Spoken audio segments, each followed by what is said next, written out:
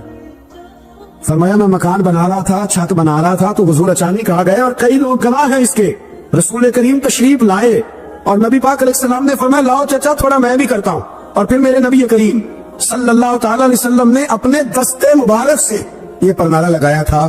کئی دفعہ سوچا وہ کھیڑ دوں, پھر سوچتا ہوں حضور نے لگایا تھا. لیکن چلو اب تو علت پائی گئی, اب تو سمجھ آ گئی, اصول بن گیا. اب تو اصول بن گیا نا, تو ٹھیک ہے, آپ اب اس طرح کرے کھیڑ دیا تو ٹھیک ہے جناب.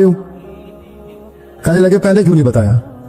بھائی وہ نمازیوں پہ چیٹے پڑتے ہیں, گلی کا رستہ ہے, فرمایا رست پڑھتے ہیں تو پڑھتے رہے, آپ نے بتایا کیوں نہیں؟ حضرت جناب عباس کہنے لگے کہ آپ کا کیا خیال ہے کہ میں یہ کروں گا کہ لوگوں پہ چھینٹے پڑے اور مجھے پرواہ نہ ہو؟ حضور نے لگایا تھا. حضرت عمر فاروق نے نا جناب عباس کا بازو تھاما, تن تندور تے ہڈاں دا بالن, بازو تھاما اور تھام کے نا اسی جگہ لے گئے جہاں پر نالا کھیڑا تھا. پہلے تو اونٹ پہ چڑھ کے لگایا تھا نا, تو اب کہنے لگے حضرت عباس سے کہ آپ نا میرے کندھوں پہ چڑھ گئے, میرے کندھوں پہ تن تندور تے ہڈاں دا بالن, اشی ہاواں نال تپایا ہے, کپ کپ مکیاں پیڑے کیتے, اتو عشق پلے چلایا, تن دا سالن تے من دی ہانڈی, لون صبر دا پایا, غلام فریدہ وے میں ساری تیری, تینوں وجہ یقین نہیں آیا؟ فرمایا خود لگائیے. حضرت عباس رضی اللہ تعالیٰ عنہ اوپر نالا لگا کے اترے, حضرت عباس بھی رو رہے تھے اور جناب عمر بھی رو رہے تھے, آنکھوں میں آنسو تھے. فرمایا ہم یہ نہیں دیکھیں گے کہ علت کیا ہے, وجہ کیا ہے, ہم تو یہ دیکھیں گے کہ رسول اللہ کی نسبت کیا ہے. نبی کریم علیہ السلام کے دستے مبارک لگ گئے, ساری وجوہات ختم ہو گئی. اب جس کے کپڑوں میں پانی پڑتا پڑے, جس کو تکلیف ہوتی ہے لیکن چونکہ یہ رسول پاک صلی اللہ علیہ وسلم نے دستے مبارک سے لگایا ہے, تو مزاج یہ ہے کہ جہاں بات آئے گی ذات رسالت کی, وہاں باقی کے قانون چھوڑ دیے جائیں, وہاں باقی کے معاملات چھوڑے جائیں گے, وہاں تکلف سے نکلا جائے. پھر نبی کریم علیہ السلام سے نا بڑے شروع میں بڑے آگا ایک صحابی تھے, حضرت برا بن مالک نام تھا, چھوٹی سی عمر تھی. حضور گلی سے گزرتے نا کبھی تو جذبہ تھا بڑا, چھوٹی عمر, بعد میں لکھا صرف 14 سال کے تھے, بعد میں لکھا نہیں 14 تو زیادہ ہے, 12 سال عمر تھی. عشق لگا سی کھیڑا کھیڑ دی, 12-14 سال عمر. اصل میں نا بچوں کی ڈائریکشن ٹھیک نہیں, ان کی ڈائریکشن ٹھیک ہو نا تو یہ چوکوں میں کھڑے ہو کے موبائل پہ گیمیں نہ کھیلے اور معاذ اللہ میسج نہ کریں, بلکہ یہ مسجد میں بیٹھ کے نبی پاک کی نعتیں سنیں. ہم نہ وہ کام کر نہیں سکے, میرے جیسے لوگوں نے بڑی کوتاہی کی زندگی میں, ہم محبت رسول کا پیغام بانٹ نہیں سکے. ہم نے اپنی بیماریاں دیکھی, اپنی تھکاوٹیں دیکھی, یہ دیکھا کہ فلاں شہر کیسے جائیں, فلاں شہر کیسے جائیں. ہم وہ کام کر نہیں سکے جو ہمیں کرنا چاہیے تھا.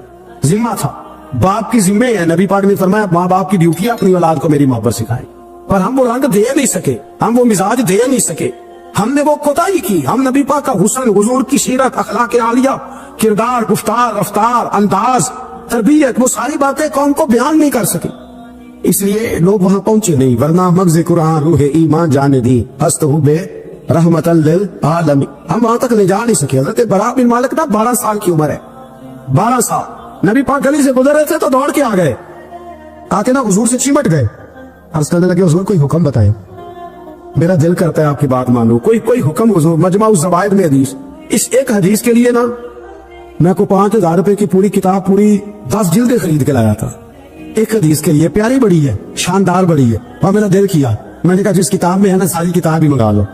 کچھ چیزیں بڑی انسان کو انوکھی لگتی ہے نا. حضرت برا بن مالک رضی اللہ, چھوٹی سی عمر ہے, حضور سے لپٹ گئے تو حضور نے فرمایا بیٹے کیا ہوا؟ عرض کرنے لگے حضور کوئی حکم بتائے, میرا بھی دل کرتا ہے عمل کرو.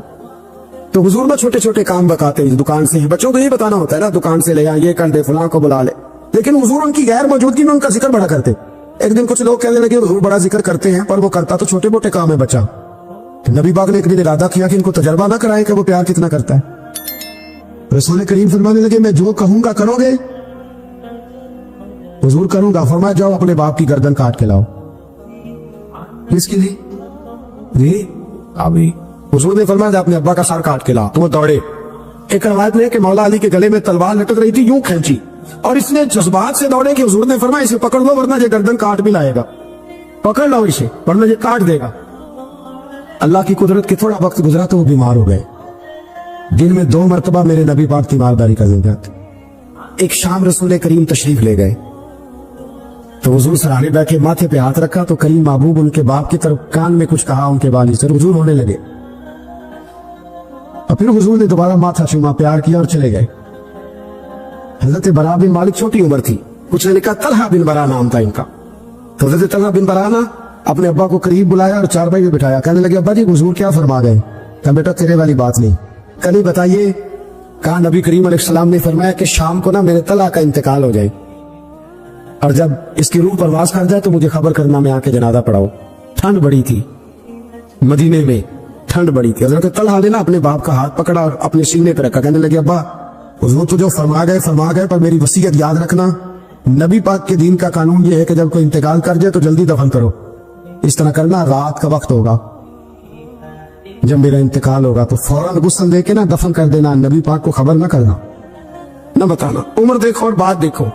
کب حضور کو کیوں نہیں بتانا؟ حضور خود فرما کے گئے تو کہنے لگے رات کا وقت ہوگا تو جن گلیوں سے حضور نے گزر کے آنا نا وہ یہودیوں کے محلے ہیں، ایسا نہ ہو کہ میرے جنازے کی وجہ سے کوئی یہودی میرے نبی کو تکلیف دے دے، میرے جنازے کی وجہ سے، جنازے کی وجہ یہاں کہتے ہیں حضرت صاحب مجھے بڑا پیار ہے آپ سے، پر میرے گھر ضرور پہنچے، جیسے مرے یا جیے، ماں شام کو آپ کو پہنچنا پڑے۔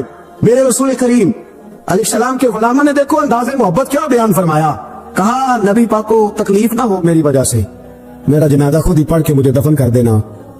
ان کا انتقال ہو گیا، رات کو دفن کر دیا، صبح حضور تشریف لائے، وہ محبوب جنہیں اللہ نے غیب کے خزانوں کی کنجیاں عطا فرمائی، فرمایا بتایا کیوں نہیں، مجھے بتاتے، میں خود جنازہ پڑھتا، میں خود نہ قبر میری تے میرے اپیرا جے کر پاوے پھیرا، قبر دے اندروں ہڈیاں اٹھ کے مجرا کر سن تیرا، کہا بتایا کیوں نہیں، خبر کیوں نہیں کی، میں جنازہ پڑھتا، میں خود پہنچتا۔ تو بابا پڑے عرض کرنے لگے حضور میرا تو پتر تھا، میرے لیے اس سے بڑی سعادت کیا ہوتی کہ آپ جنازہ پڑھاتے، پر اس نے وصیت کر دی کہ حضور کو بتانا نہیں تکلیف ہوگی۔ نبی کریم فرمانے لگے بتاؤ مجھے اس کی قبر کہاں ہے۔ اور یارو غور کرنا، ساری دنیا گنبد خضرا روضہ رسول پہ اور نبی پاک ایک غلام کی قبر پہ تشریف لو، خود نبی کریم گئے اور آج حضور نے دعا انوکھی فرمائی، فرمایا اے اللہ جب میرا طلحہ تجھ سے ملے نا تو ذرا اس سے مسکرا کے بات کرنا، جو تیری شان کے لائق، رسول اللہ کی محبت، نبی پاک کی غلامی، رسول اللہ کا پیار۔ اعلیٰ حضرت کہتے ہیں جان ہے عشق مصطفیٰ، روز فضو کرے خدا، او بھائیو جس کو ہو درد کا مزہ وہ نازے دوا اٹھائے کیوں۔ اور اعلیٰ حضرت فرماتے ہیں جلنا تو ہے، کوئی دولت کے لیے جلتا ہے، کوئی شہرت کے لیے جلتا ہے، کوئی اقتدار کے لیے جلتا ہے۔ فرمانے لگے اے عشق تیرے صدقے جلنے سے چھٹے سستے، جو آگ بجھا دے گی وہ آگ لگائی ہے۔ اگر آج یہ ارادہ کر لینا کہ ہم نے لوگوں کو آسانیاں دینی ہیں، تو میرا یہ خیال ہے کہ صبح خیر نہیں خیر کثیر بٹنی شروع ہو جائے گی۔ اگر ہم یہ ارادہ کر لیں کہ میں نے لوگوں کو آسانیاں، وہ ہمارا مزاج نہیں نا، ہم آسانی لینا چاہتے، اگر ہم بحیثیت مسلمان تھوڑی تھوڑی خدمات سر انجام دینے لگے، تھوڑا تھوڑا سوچنے لگے، دیکھیں رسول کریم کی سوچ مبارک کیا ہے۔ بدر کے لوگ قیدی ہو کے آ گئے، کفار تھے وہ، اب حضور نے فرمایا فیصلہ یہ ہوا مجلس شورا میں صحابہ کی میٹنگ میں کہ فدیہ دیں گے اتنے اتنے پیسے تو آزاد کر دیے جائیں گے۔ کچھ لوگ ایسے تھے جو فدیہ نہیں دے سکتے تھے لیکن حساب کتاب لکھنا پڑھنا جانتے تھے۔ اب حساب کتاب کی تو دین میں بھی ضرورت ہوتی ہے نا، آپ کو وراثت تقسیم کرنی ہے، کئی کام کرنے ہیں، تو نبی پاک علیہ الصلوۃ والسلام نے بھی نا وہاں امت کا سوچا، فرمایا تم اس طرح کرو مسلمانوں کے 10 بچوں کو لکھنا پڑھنا سکھا دو، میں تمہیں آزاد کر دیتا ہوں۔ بحیثیت قوم کی فلاح و بہبود کے لیے جو نبی پاک کے نظریات ہیں، جو حضور کے افکار ہیں، ان 10 بچوں کو لکھنا پڑھنا سکھا دو۔ یار میری سوچ ہمیشہ یہ رہتی ہے کہ میرے بچے لکھ پڑھ جائیں، یہ کیوں نہیں سوچتا کہ میرے محلے کے سارے بچے اگر پڑھ جائیں گے تو یہ محلہ پڑھے لکھے لوگوں کا محلہ کہلائے گا، میرے سویت لوگ کہیں گے کہ بڑی شستہ آبادی ہے۔ میری سوچ کیوں اڑ جاتی ہے کہ فقط میرا ہی بچہ آگے نکلے، تو اپنے فیض کو کھول کے عام کیوں نہیں کرتا؟ تو یہ کیوں نہیں سوچتا کہ جو شجرے سایہ دار ہوتا ہے نا میرے بھائی، وہاں جو بھی آتا ہے وہ پھل کھا کے جایا کرتا ہے، وہ جو بھی آتا ہے وہاں پھل کھاتا ہے۔ اپنے ایک ذہن بنائیں نفع دینے کا، ایک سوچ بنائیں کسی کا فائدہ کرنے، ارادہ کرے کسی کے کام آنے کا، کسی کے لیے بہتری کرنے کا، کسی کے لیے آسانیاں فراہم کرنے کا، کسی کو سہولت دینے کا۔ میرے رسول کریم سید عالم صلی اللہ علیہ وسلم نے توجہ دلاتے تھے، حضور علیہ السلام نے فرمایا درخت بھی لگاؤ، کھیتیاں بھی لگاؤ، یا رسول اللہ صلی اللہ علیہ وسلم کچھ ملے گا؟ تو حضور نے فرمایا اس کھیت سے، اس درخت سے جب تک کوئی جاندار فائدہ اٹھاتا رہے گا اللہ تمہارے نامہ اعمال میں نیکیاں درج فرماتا رہے۔ کوئی درخت ہی لگا دو، کچھ کاری دو۔ محمود غزنوی گزر رہے تھے تو ایک بوڑھے کو دیکھا، اس کے ہاتھ کامتے ہیں تو پھر بھی وہ زمین کھود رہا ہے اور ایک درخت لگا رہا ہے۔ تو محمود غزنوی اس بوڑھے کو دیکھ کے نا تو بڑے حیران ہوئے، اس کے قریب گئے۔ تو دو قسم کی سوچیں ہوتی ہے نا، ایک یہ سوچ ہوتی ہے کہ بڑا لالچی ہے، اس عمر میں بھی یہ کیا کر رہا ہے، یہ بھی سوچ ہوتی، اور ایک سوچ ہی ہوتی ہے کہ یار کتنا بھلا آدمی ہے، دیکھو ابھی محنت کر کے گزر رہا۔ سوچ ہی ہے نا، منفی کر لے یا مثبت کر لے۔ تو محمود غزنوی آگے بڑھے اور آگے بڑھ کے نا تو آپ اس بوڑھے سے کہنے لگے کہ بابا یہ کیا کر رہے ہو؟ تو کہنے لگے میں درخت لگا رہا ہوں۔ تو کہنے لگے بزرگوں اب آپ کی جو عمر ہے نا، یہ عمر نہ تو آپ اس کے پھل کھا سکیں گے، نہ چھاؤں میں بیٹھ سکیں گے، اور آپ کو تکلیف بھی بڑی ہے۔ تو بابا جی محمود کو جانتے ہی نہیں تھے، پلٹ کے کہنے لگے بیٹا چلو میں نہیں پھل کھاؤں گا تو میرے پوتے تو کھائیں گے نا، میرے نواسے تو کھائیں گے نا، تو آپ چھوڑے مجھے، میں تو اگلی نسلوں کا بھلا کر رہا ہوں۔ اب یہ سوچ ہماری بڑی کم ہوتی۔ حضور نے فرمایا تم میں سے بہتر وہ ہے جو لوگوں کے حق میں۔ اب یہ ایک جملہ حدیث پاک اگر ہم صحیح طرح اپنی زندگی میں نافذ کر لینا اتنا ہی، یار میں نے بہتر بننا ہے، اپنے بچوں کے حق میں بھی، بہن بھائیوں کے حق میں بھی، بیوی اور سسرال کے حق میں بھی، ننیال اور ددیال کے حق میں بھی، میں نے ان کا کوئی نہ کوئی نفع کرنا ہے۔ یہ حضور کی ایک حدیث انسان کو اتنا بڑا مقصد دے دیتی ہے نا، ساری زندگی بندہ لگا سکتا ہے، ساری زندگی اور با مقصد زندگی ہو جاتی ہے۔ جب زندگی با مقصد ہوتی ہے پھر بندہ بور بھی نہیں ہوتا، پریشان بھی نہیں ہوتا، تنگ بھی نہیں ہوتا کہ بے مقصد بے فائدہ کام۔ ایک ہے با مقصد۔ حضرت عثمان غنی رضی اللہ تعالیٰ عنہ فرماتے ہیں کہ حضرت عمر فاروق رضی اللہ تعالیٰ عنہ کا دور مبارک تھا، دوپہر تھی اور گرمی بہت زیادہ تھی، لوگ اپنے اپنے گھروں میں آرام کر رہے تھے۔ مجھے کسی مجبوری کے لیے اپنے گھر کی چھت پہ جانا پڑا تو میں نے دیکھا کہ ایک شخص بوڑھا اونٹوں کو ہانکتا ہوا آ رہا ہے۔ میرے ذہن میں خیال آیا کہ یار ساری دنیا دوپہر کو سو رہی ہے، شدت کی دھوپ ہے، آپ بھی سو جاتے، عصر کے وقت آپ اونٹوں کو چلا لیتے، یہ کون ہے جو اس وقت بھی؟ کہتے میں کچھ دیر رک گیا، لیکن جیسے ہی وہ میرے قریب آئے، وہ کوئی عام آدمی تو نہیں، وہ تو حضرت عمر فاروق ہے رضی اللہ تعالیٰ۔ آپ فرماتے ہیں کہ میں جھٹ سے سیڑھیوں سے نیچے اترا اور میں نے جناب عمر سے عرض کی کہ حضور اس وقت آپ؟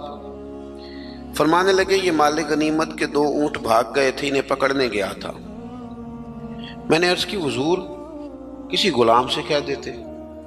فرمانے لگے مسلمانوں کے مال کی حفاظت کی ذمہ داری میری ہے، غلام کی تو نہیں نا۔ اب ایک مقصد ہے نا کہ میں نے ایک ڈیوٹی کرنی ہے، میں نے ایک خدمت کرنی ہے۔ میں طالب علموں سے کہتا ہوں، علماء سے نہیں، طلباء سے میں کہتا ہوں آپ سارا دن کیوں شکوا کرتے ہیں؟ آپ کمیٹی کی مسجد سمجھ کے اس کی خدمت نہ کریں، اللہ کا گھر سمجھ کے کریں۔ مسجد کمیٹی کی نہیں ہوتی، مسجد اللہ تعالیٰ کا گھر ہوتی۔ اللہ کا گھر جان کر آپ اس کی خدمت کریں گے تو آسانی ملے گی۔ میری بات پر توجہ کریں جی، بیٹھ جاؤ بیٹا، اللہ آپ کو خوش رکھے۔ تو اپنی زندگی میں با مقصد کام جب ہم کرتے ہیں تو پھر تھوڑی سی سکون محسوس کرتے ہیں۔ اسی طرح سے نبی کریم علیہ السلام کا ایک تو یہ فرمان ہمیں مقصد بتاتا ہے۔ ایک دوسری بات سنیں، حضور علیہ السلام نے فرمایا، اچھا میں یہ سمجھتا ہوں کہ نبی پاک علیہ السلام کی اس ایک حدیث پر عمل کر لیا نہ جائے نا، جو ہم سب کو آتی بھی ہے، تو سارے ملک میں سکون ہو جائے، سارے گھروں میں قرار آ جائے، سارے خاندانوں میں خوبصورتی آ جائے۔ حضور علیہ السلام نے فرمایا تم میں سے کوئی اس وقت تک مومن نہیں ہو سکتا جب تک اپنے بھائی کے لیے بھی وہی پسند نہ کرے جو اپنے لیے پسند کرتا ہے۔ آتی ہے نا سب کو حدیث پاک؟ ہاں نہ تو کرو نا، چلو جس کو نہیں بھی آتی تھی اس نے ابھی سن تو لی ہے نا۔ حضور نے فرمایا تم میں سے کوئی اتنی دیر تک مومن ہو سکتا جب تک وہ جو اپنے لیے پسند کرتا ہے وہی اپنے بھائی کے لیے بھی۔ حدیث ہے نا، آپ نے سنی ہوئی ہے نا، ایسے ہی ہے، ایسا ہوتا بھی ہے کہ ہم جو اپنے لیے پسند کرتے ہیں وہی بھائی کے لیے بھی کرتے ہیں، ہوتا ہے ایسے۔ ہم پتہ کیا کرتے ہیں، دکان پہ کپڑے خریدنے جائیں نا تو کہتے ہیں یار کوئی کپڑے دکھا، سوٹ سلوانا ہے، تو 2-4 جوڑے خود لے لیے، پھر اسی انہوں آکید ہے ہوں کوئی دین دوان والے بھی وخا، وہ کڑے ہوں نا جڑے پان والے نہیں ہوں۔ ایسی بات ہی ہے نا، اب جو دینے ہیں وہ بھی، یعنی وہ بڑا نیکی کر رہا ہے امیر آدمی، اپنے نوکر کو کپڑے دے رہا ہے، کہتا ہے یہ بالکل ٹھیک ہے، میں نے بس 2 دفعہ ہی پہنا پہ نیا، بالکل وہ بھائی نواں ہوتا تو نہیں سی دینا، بالکل ٹھیک ہوتا تو دیتا۔ ہم کیا کرتے ہیں، ہم ماحول اس طرح کا ہم نے بنا لیا ہے کہ اپنی ذات، اپنے بچے، اپنا گھر، اپنا ادارہ اس میں بند ہو جاتے ہیں۔ ایک سوچ جو امت کی سوچ ہے، جو قومی اور عالمی سوچ ہے، اس سوچ کے مطابق ہم کوئی کام نہیں کرتے جب تک کہ ہم حضور کے اس مقدس فرمان پر نہیں غور کرتے کہ جو میں نے اپنے لیے پسند کرنا ہے وہی اپنے۔ تو مجھے بتائیے جب یہ سوچ ہوگی تو کوئی بندہ ملاوٹ والی چیز بیچے گا، غلط چیز سیل کرے گا، دنیا کو دھوکہ دے گا؟ لیکن ہم تو غور ہی نہیں کرتے، بس حدیث سن لی، معاملہ ختم ہو گیا۔ آپ دیکھیں امام غزالی فرماتے ہیں نبی پاک علیہ الصلوۃ والسلام کے ساتھ حضور کے غلام تھے، ایک درخت پر محبوب نے اشارہ کیا کہ یہاں سے 2 مسواکیں اتاریے، سادی سی بات ہے نا، مسواکیں اتار لی گئیں، خادم اتار لایا، اس نے لا کے حضور کی بارگاہ میں پیش کی۔ ایک مسواک بالکل سیدھی تھی، ایک تھوڑی ٹیڑھی تھی۔ مسواک تھوڑی ٹیڑھی بھی ہو تو دانتوں پر چلنے سے انکار تو نہیں نہ کرتی، نہ کوئی دانت صاف کرنے میں کوئی حرج ہوتا ہے، تھوڑی سی ٹیڑھی تھی، ایک ذرا سیدھی تھی۔ تو نبی کریم علیہ السلام کی خدمت میں غلام نے دونوں پیش کر دی تو محبوب نے ٹیڑھی مسواک رکھ لی اور سیدھی حضور نے غلام سے فرمایا کہ یہ آپ، آج کل تو یہ کام الا ماشاءاللہ مذہبی لوگ بھی نہیں کرتے۔ میں ایک جگہ دینی مدرسوں کے اہتمام کرنے والے جو لوگ تھے ان کی میٹنگ تھی، تو وہاں ایک صاحب نے بڑا تقویٰ بیان کیا، کہنے لگا میں نے کبھی مدرسے کی روٹی نہیں کھائی، حالانکہ مدرسے کا محتمم ہوں، میں نے نہیں کبھی چکھی، اتنا پرہیزگار ہوں۔ بعد میں میری باری آئی تو میں نے کہا جی میرا خیال ہے کہ آپ وہی روٹی کھایا کریں جو مدرسے میں پکتی ہے، آپ تقویٰ بدل دیں۔ آپ کو پتا تو وہ بیچارے بچے کھاتے کیا ہیں، جو کچھ کمیٹی کے صدر کے گھر پکتا ہے اور جو محتمم کے گھر پکتا ہے اسے غور کرنی چاہیے کہ طلباء کو وہی دے رہا ہے، ان کے ساتھ بھی رویہ وہی ہے۔ کیوں نہیں ان چیزوں کو سمجھتے کہ ہمیں نبی پاک علیہ السلام نے کن مقاصد حیات سے آگاہ کیا؟ اللہ کے حبیب علیہ السلام نے فرمایا ٹیڑھی مسواک مجھے دے دو۔ عرض کی حضور میرے ماں باپ قربان ہو، میری روح میری جان قربان ہو، آپ سیدھی رکھیں۔ حضور نے فرمایا نا بھئی، میں نے خود ہی تو امت کو قانون دیا ہے کہ مومن وہ ہے جو اپنے لیے پسند کرے وہی اپنے بھائی کے لیے بھی پسند کرے۔ اخلاقاً ایک بات اپنے دل سے پوچھیں، میں اپنے آپ سے پوچھوں، کیا ہمارا بہو کے بارے میں بھی وہی ذہن ہے جو بیٹی کے بارے میں؟ وہ ساری گنجائشیں، وہ ساری معافیاں جو بیٹی کو ملتی ہیں، اور نہیں ابھی بچی ہے تو نہیں ابھی چھوٹی ہے تو نہیں ہم نے ابھی کام کرائے نہیں تو نہیں ابھی مطلب اس پر کوئی بوجھ ڈالا نہیں تھا تو نہیں ذرا یہاں ماحول اور تھا، یہ جتنی کہانیاں بیٹی کے حق میں یاد ہوتی ہیں۔ مومن تو وہ ہے نا جو اپنے لیے پسند کرے وہی اپنے، تو یہ ساری کہانیاں بہو کے حق میں کیوں نہیں یاد آتی؟ یہ کیوں نہیں یاد آتی؟ یہ جو ہم اپنے داماد کو مشورہ دے رہے ہوتے ہیں کہ چل پتر غصہ نہ کر، آہستہ آہستہ ٹھیک ہو جائے گی، تو یہ والا مشورہ اپنے بیٹے کو کیوں نہیں دیتے بہو کے حق میں؟ خدا کے بندو، جب مومن کے اعلیٰ اخلاق ہوتے ہیں، اس کے مقاصد حیات بڑے ہوتے ہیں، وہ چھوٹی چھوٹی کچی کچی کمزور باتیں نہیں کرتا، خود غرض زندگی نہیں گزارتا، اس کا یہ سٹیٹس ہی نہیں ہوتا کہ بس اپنی ذات سے شروع ہو اور اپنی ذات پر وہ ختم ہو جائے۔ وہ بڑی باتیں کرتا ہے، بڑے خیالات کا مالک ہوتا ہے، بڑے حوصلے ہوتے ہیں اس کا ظرف بڑا ہوتا ہے، اس کی سوچ بڑی ہوتی ہے، اس کا مزاج بڑا ہوتا ہے۔ تو اپنی زندگی کے اندر حضرت بایزید بسطامی رحمۃ اللہ علیہ کا ایک یہودی پڑوسی تھا اور مخالف بھی بڑا تھا، ساری زندگی اس نے حضرت بایزید کی مخالفت کی۔ کچھ لوگوں کو پتہ ہوتا ہے کہ جس کی میں مخالفت کر رہا ہوں بندہ ٹھیک ہے، پر اندر کے حسد کا کیا کچھ نہیں نہ جا سکتا، ساری زندگی حسد کرتے، اس نے بھی کیا اور بڑی غلط باتیں پھیلائیں۔ اس سے کوئی غلطی ہو گئی، اس یہودی سے جو یہودیوں کا عالم تھا، اس سے کوئی غلطی ہو گئی، یہودی اس سے ناراض ہو گئے، حالات اس کے خراب ہو گئے، اتنا غریب ہو گیا کہ وہ چراغ جلانے کو بھی پیسے کوئی نہیں، بچہ تھا چھوٹا سا، وہ اندھیرے میں ڈرتا تھا،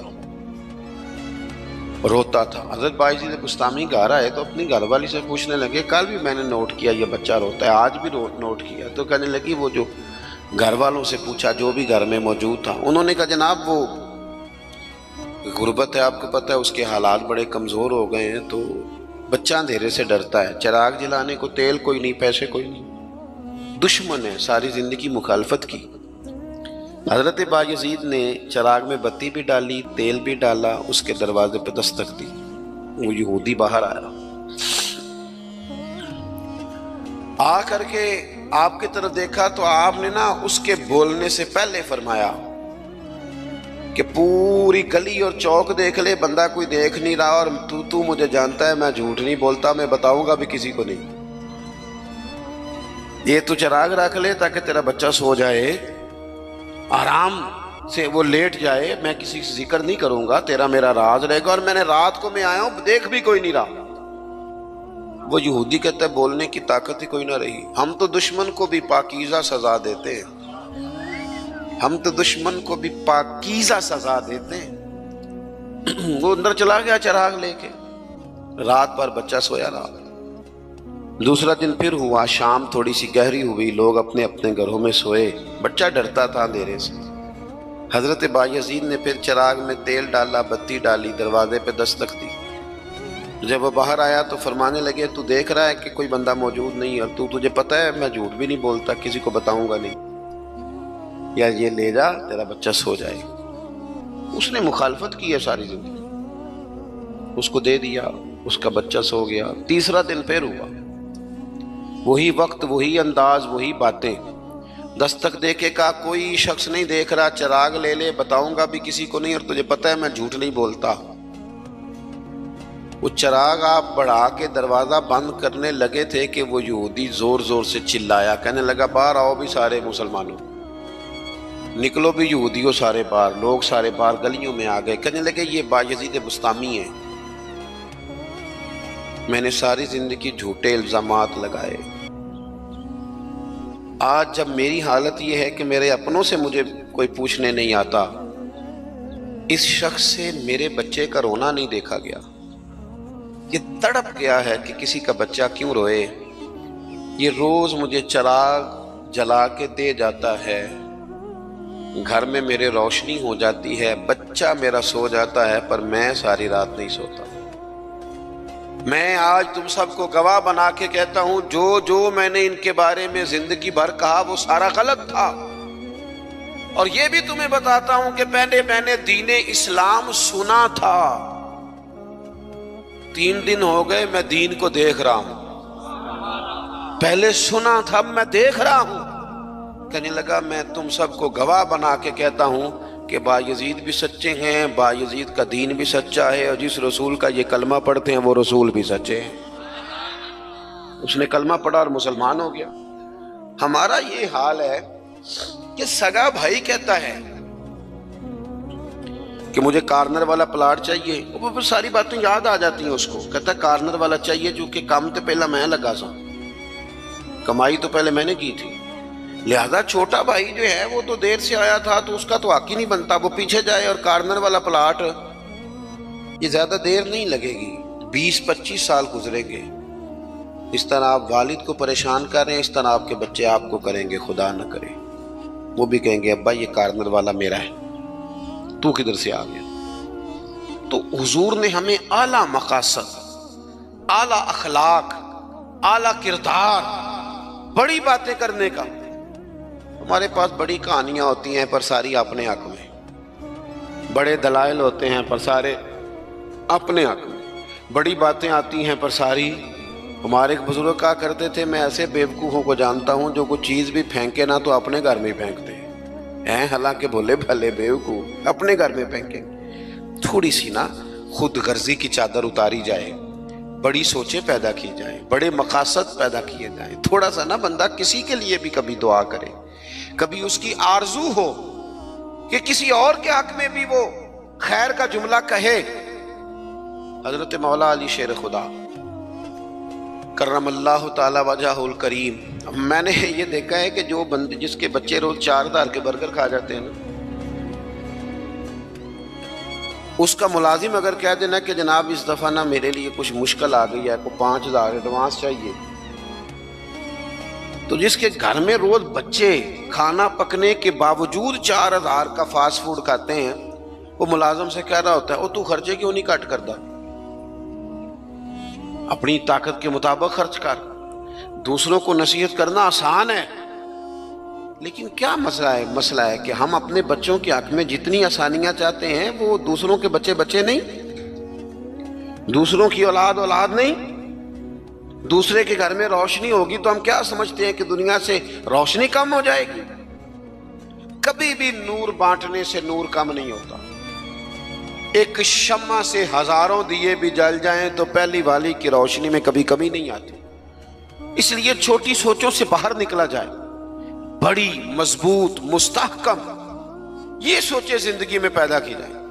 اگر ہم محدود زندگی گزاریں گے تو پھر ٹھیک ہے، اپنی ذات سے بات شروع ہوتی ہے، اپنی ذات پہ ختم ہو جاتی ہے. اور یہ اس ملک میں یہ باقاعدہ پرموٹ کی گئی ہیں چیزیں. پرموٹ، جب تک کوئی میرے ساتھ چل رہا ہے تب تک وہ بالکل ٹھیک ہے، اور جس دن میرے ساتھ نہیں اس دن کوئی نہیں سمجھ آ رہی آپ کو میری بات. ہمیں ساری دنیا کو بھی بدنام کرنا پڑے تو ہم نے ہر اس شخص پر الزام لگانا ہے جو میرے خلاف ہے. ایسا نہ کریں. آپ ان چیزوں سے تھوڑا باہر نکلیں. اور یہ سارے ہی کام کرتے ہیں، کسی ایک کا نہیں مسئلہ، سب سیاسی، سماجی، فلاحی، الا ماشاء اللہ مذہبی. جو میرے ساتھ ہے وہ ٹھیک ہے، جو میرے ساتھ نہیں بندہ ہی ٹھیک نہیں. سرے سے بات ہی ختم ہو گئی. وہ خدا کے بندو، یہ دعویٰ صرف نبیوں کو سجتا ہے، صرف رسولوں کو سجتا ہے. باقی کوئی شخص یہ دعویٰ کرے تو دعویٰ اس کا 100% غلط. تو اپنی زندگی کے اندر ان باتوں پر ضرور غور کریں کہ اعلیٰ حضرت مولا علی شیر خدا کرم اللہ تعالی وجہ الکریم گھر سے نکلے، اپنے غلام سے کہنے لگے آج ذرا خریداری کرنے چلے. بازار تشریف لے گئے. وہاں سے 2 سوٹ خریدے. ایک ذرا کم قیمت کا تھا، ایک ذرا زیادہ قیمت کا تھا. اب وہ خرید کے دونوں تھیلے میں ڈال لیے. آپ کا خادم کہتا ہے میں سمجھ گیا جو مہنگا ہے وہ آقا کا ہے اور جو سستا ہے وہ غلام کا ہے. کہتے ہیں لے کے واپس آئے. وہ چوک آ گیا، وہ جگہ آ گئی جہاں سے حضرت مولا علی نے اپنے کاشانہ نور پہ جانا تھا اور میں نے اپنے گھر جانا تھا. کہتے ہیں حضرت مولا کائنات فرمانے لگے ذرا میرے والا جوڑا مجھے دینا. کہتے میں نے وہ مہنگا والا نکال کے حضرت علی کو پیش کیا تو فرمانے لگے یہ نہیں میرا تو وہ دوسرا ہے. مجھے بتائیں کہ روب کپڑوں کا ہوتا ہے کہ کردار کا؟ بولیے. ہاں، 10 لاکھ کا جوتا ہو اور 20 لاکھ کا جوڑا ہو، 1.5 کروڑ کی پجارو ہو اور جناب 20 کروڑ کا گھر ہو، پر پیسے ہوں کرپشن کے، تو لوگ کوٹھی کے دروازے پہ کھڑے ہو کے کہہ دیتے ہیں غلط مال ہے اس کے پاس، بندہ ٹھیک نہیں. جوتے ٹوٹے ہوئے ہوں، کرسی اور میز پرانا ہو، چھوٹا سا افسر ہو لیکن دیانتدار ہو، تو بڑے بڑے مالدار بھی دروازے پہ کھڑے ہو کے کہتے ہیں یار بندہ بڑا کھرا ہے، نہ پیسے پکڑتا ہے نہ کسی کی سفارش مانتا ہے. ہمارے شہر میں حاجی ابو داؤد محمد صادق صاحب رحمۃ اللہ علیہ بزرگ تھے، تو میں نے بڑی پجاروں سے اترنے والا پیر بھی بڑی پجاروں سے ملنے آیا. وہ پہلے چین والی گھڑی اتارتا تھا، پھر اپنی داڑھی دیکھتا تھا. نمنا لیول تو حاجی صاحب سادے سے بندے. تو بات سمجھ میں آتی تھی کہ روب کپڑوں کا نہیں ہوتا، روب تو کردار کا ہوتا ہے. اگر کردار مضبوط ہے تو کپڑے سادے بھی ہوں تو گزارا ہو جاتا ہے، لیکن کردار کچھ بھی نہ ہو، لوگ پیسوں کے زور پر، دولت کے زور پر، مال کے زور پر، بلکہ بعض لوگ تو ایسے ہیں جو خوشامدیوں کے زور پر اپنے دائیں بائیں ادھر ادھر جو ان کے وظیفہ خار، نمک خار، خوشامد پسند ہے، ان کے زور پر اپنے آپ کو منوانا چاہتے ہیں. کردار اصل ہے، کردار حسن ہے، کردار رعنائی ہے. آپ ہمیشہ تب بڑے ہوں گے جب آپ کے اخلاق میں، معاملات میں، لین دین میں صفائی ہوگی، پھر لوگ آپ کو بڑا جانیں گے. حضرت مولا علی شیر خدا کرم اللہ تعالی وجہ الکریم، اس سے کہا یہ نہیں میرا تو دوسرا ہے. تو کہا ٹھیک ہے جناب دوسرا ہے تو حضور آپ آقا ہیں، آپ کا کیسے دوسرا ہے، آپ کا تو یہ ہے. حضرت علی کہنے لگے نہیں وہ جو سستا، میری بات کی سمجھ آ رہی ہے آپ کو، وہ جو سستا جوڑا ہے نا وہ مجھے دو. تو اس نے ایک دلیل پیش کی آپ کے غلام نے. کہنے لگا حضور آپ مہنگے والا رکھیں، کیوں؟ آپ آقا ہیں اور میں سستا پہنتا ہوں کیونکہ میں غلام ہوں. تو حضرت علی کہنے لگے دلیل ہی قائم کرنی ہے نا تو میرے والی کر لے، تو مجھے سستا دے دینا کیونکہ میں بوڑھا ہوں اور تو مہنگا پہن لے چونکہ تو جوان ہے. اگر کسی دلیل کی بنیاد پر ہی لباس پہننا ہے تو چلو اس طرح کرو، یہ والی دلیل قائم کر لو کہ بوڑھوں پر سستا بھی چل جاتا ہے اور جوانوں کے لیے ذرا کپڑے مہنگے ہوں، ذرا اچھے نئے اور ڈیزائنوں کے ہوں تو ذرا جوان خوش ہوتے ہیں. تو تھوڑے سے نا بڑا دل ہو، ذرا بڑا ظرف ہو، ذرا حوصلہ بڑا ہو، ذرا سوچ بڑی ہو، ذرا انسان کا معیار بڑا ہو. یہی بات میں حضور کے صحابہ میں آئی. آپ دیکھ لیں حضرت عمر کو، دیکھیں حضرت عثمان کو، اور خلیفہ اول بلا فصل حضرت ابوبکر صدیق کو، حضرت مولا علی شیر خدا کو. ان لوگوں نے بڑی بڑی باتیں کی، بڑا حوصلہ تھا. یہ ہمیشہ انقلابی باتیں. حضرت عثمان غنی، ان کا مال آیا پڑا ہے. اب ہمارے ہاں تو لوگ مصنوعی قلت بھی پیدا کر لیتے ہیں، لیکن مال آیا ہوا ہے. قلت کے قحط کے دن ہیں. آ کے تاجروں نے کہا حضرت عثمان غنی سے کہ آپ جتنے کا خریدا ہے نا، ہم تحقیق بھی نہیں کرتے، ڈبل لے لیں، ہمیں دے دیں. حضرت عثمان کہنے لگے مجھے زیادہ نفع ملتا ہے. انہوں نے کہا 3 گنا لے لیں. کہنے لگے زیادہ ملتا ہے. 4 گنا لے لیں. فرمایا زیادہ ملتا ہے. کہنے لگے اس سے زیادہ ہم نہیں دے سکتے. وہ بندہ بتائیں جو زیادہ دیتا ہے. حضرت عثمان غنی کہنے لگے مجھے تو 700 گنا کی امید ہے. جناب کس طرح؟ تو حضرت عثمان نے مسجد میں اعلان کروایا یا کسی ذریعے سے لوگوں تک پیغام پہنچایا کہ جو غریب گندم نہیں نہ خرید سکتا وہ آ کے لے جائے، آ کے لے جائے نا. فرمایا مجھے رب کی بارگاہ سے 700 گنا کی امید. تو بڑا دل ہو، بڑا حوصلہ ہو. بس بات ختم کرنے لگا ہوں. حضور کی جو اولاد پاک ہے اس کا بھی یہی مزاج ہے. زندگی بھر سخاوتیں، لوگوں پر محبتیں، ان لوگوں کا درگزر، ان لوگوں کا اپنے لیے نہیں. انہوں نے جب بھی سوچا نبی کریم کی ساری امت کے لیے سوچا.